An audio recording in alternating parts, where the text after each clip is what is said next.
Good morning, everyone. Welcome to Coffee with the Pastor. This morning, we're going to finish up our discussion on the last days, a survival guide. And we start with the subject. There's a couple of things I want to mention to you, but one is persistence. We don't tend to be persistent people. We tend to be kind of a quick hit. If we don't get the answer we want or we don't get the result we want, we drop it. And God isn't that way. You need to persevere. Hebrews 10 says you need to persevere so that when you have done the will of God, you will receive what he has promised.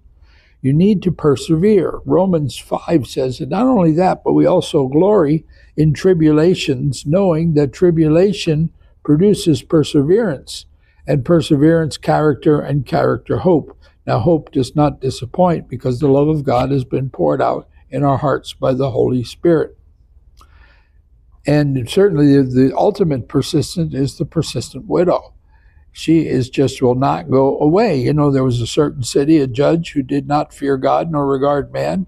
Now there was a widow in that city, and she said, get justice for me. But she just kept after him and after him. And the Lord said, hear what the unjust judge says, and shall God not avenge his own elect who cry out day and night to him? And in Galatians, and let us not grow weary while doing good, for in due season if we shall reap if we do not lose heart. Therefore, as we have opportunity, let us do good to all, especially to those of the household of faith. Then the second subject I'm going to bring in is fellowship. Let us consider one another in order to stir up love and good works, not forsaking the assembling of ourselves together, as is the manner of some, but exhorting one another, and so much more when you see the day, capital D, approaching, the day of the Lord.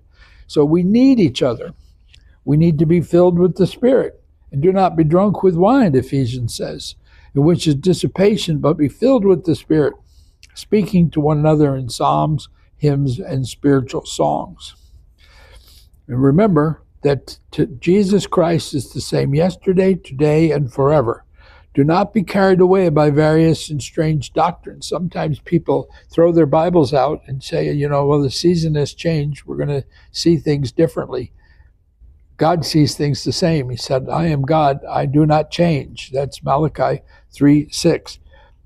And then finally, 1 Corinthians 15, therefore, my beloved brethren, be steadfast, immovable, always abounding in the work of the Lord, knowing that your labor is not in vain. Therefore, humble yourselves under the mighty hand of God, that he may exalt you in due time, casting all your care upon him, for he cares for you. Remember, these is the end days survival guide. God bless you guys. See you next time.